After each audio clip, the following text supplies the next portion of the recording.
एक एक प्रसंग मैंने सुना है।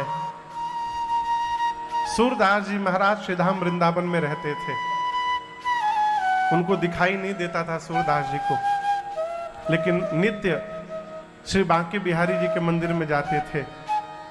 एक दिन किसी ने कहा कि आप तो अंधे हैं, आपको तो दिखाई भी नहीं देता है, क्या करने मंदिर में रोज चले आते हैं? सूरदास जी बोले, मैं अंधा हूं, लेकिन जो मंदिर में बैठा है वो अंधा नहीं है, उसको दिखाई देता है ना, मैं नित्य आता हूं यहां पर है? एक दिन रात्रि में श्री ठाकुर जी के मंदिर के बाहर सूरदास जी बैठे थे। और आप सब जानते हैं वृंदावन में रात्रि में भगवान सूक्ष्म रूप से नित्य रास होता है। वहां पर निधि वन में न हो, निधि वन में नित्य रास होता है। तो श्री सूरदास जी भगवान श्री ठाकुर जी के मंदिर के बाहर बैठे थे और रात्रि में, मध्य रात्रि में मंदिर का गेट खुला और उस गेट से युगल सरकार बाहर निकले। प्रभु मैया के साथ मां राधा का हाथ पकड़े कन्हैया बाहर निकले। पायल बजा, सूरदास जी श्री किशोरी जी के चरण को पकड़ लिए। ये लोग वेश बदल के जा रहे थे। मैया बोली, बाबा अरे काहे पांव पकड़ लिए? बाबा पांव छोड़ो, पांव छोड़ो। कन्हैया भी बोले, पांव छोड़िए बाबा, पांव क्यों पकड़ लिए? सूरदास जी बोले, बड़ी मुश्किल में तो पकड़ में आए हो और कह रहे हो छोड़ दो, कैसे छोड़ दो?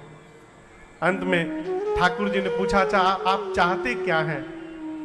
सूरदास जी बोले, प्रभु ये नेत्रहीन आज आप युगल सरकार का दर्शन करना चाहता है, हम आपको देखना चाहते हैं प्रभु।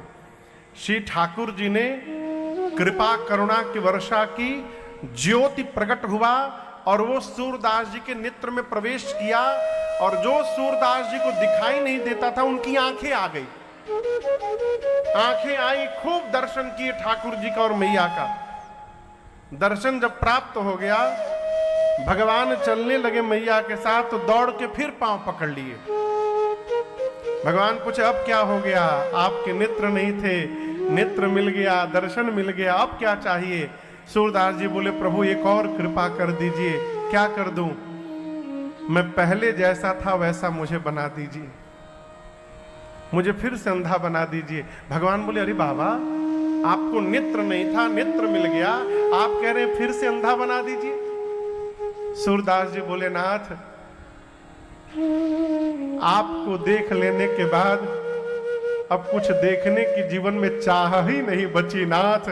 अब मुझे कुछ देखना नहीं है, जो देखना था वो दिख गया प्रभु, अब मुझे फिर से अंधा बना दीजिए। ये क्या है? लोचन चातक जिना करिरा, जिसकी आंखें भगवान को देखने के लिए सदैव लालायित रहे। हे रघुनाथ जी, आप जाकर उसके हृदय में सीता जी और लक्ष्मण जी के साथ विराजमान हो जाइए।